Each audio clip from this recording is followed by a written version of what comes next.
আহমদুল্লাহ সাহেবকে বলতে চাই, আহমদুল্লাহরা এরকম করে, এরা মুনাফিক। সময় মতো যায় আবার হাত বাড়াবে, এটা একটা ফোকাস।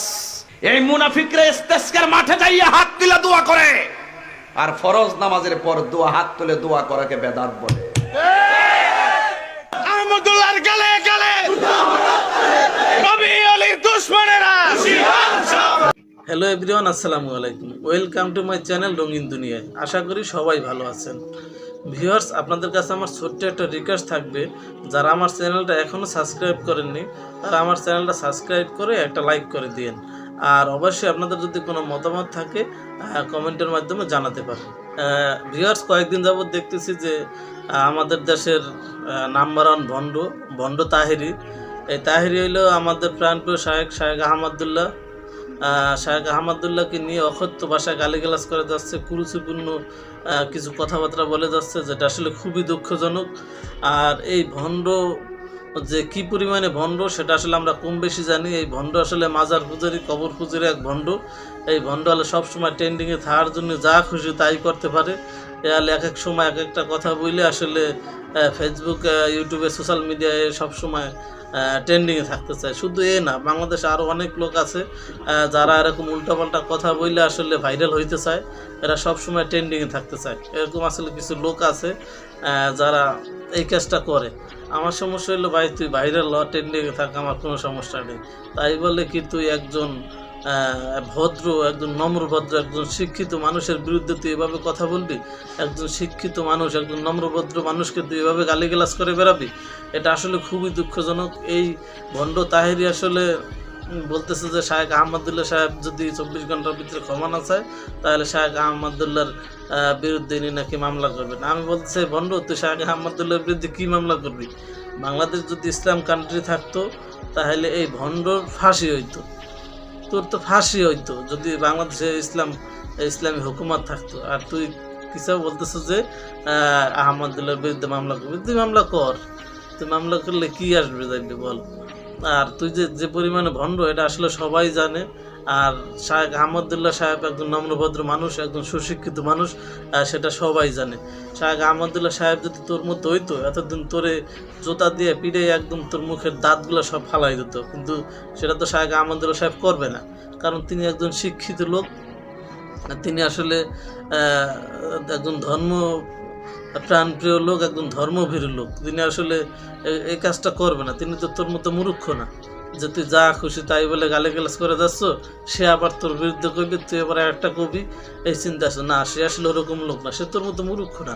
সে তোর বিরুদ্ধে কথা বলা প্রয়োজনই মনে করে না। তুই যতই বলো সেটা সমস্যা নয়, সে তোর বিরুদ্ধে কখনোই বলবে না। তবে ভিউয়ার্স, আজকে শায়েখ আহমদুল্লাহ সাহেব এই ভণ্ডের ব্যাপারে কিছু কথা বলেছেন। সে কথাগুলো আমরা শুনে আসি। সে কথাগুলো শুনলে অবশ্যই আপনি বুঝতে পারবেন যে এই ভণ্ড আসলে কতটা ভণ্ড। এটা তো এমনিতেই ভণ্ড, এর শিক্ষার দিকে কতটুকু এটা আমরা কম বেশি সবাই জানি। চলেন শায়েখ আহমদুল্লাহ সাহেবের কথাগুলো একটু শুনে আসি। আমাকে অনেক সময় অনেকে অনেক বাজে কথা বলেন, কটু কথা বলেন, হজম করে চলে যায় যে আমার ভাই হয়তো ভুল করেছেন।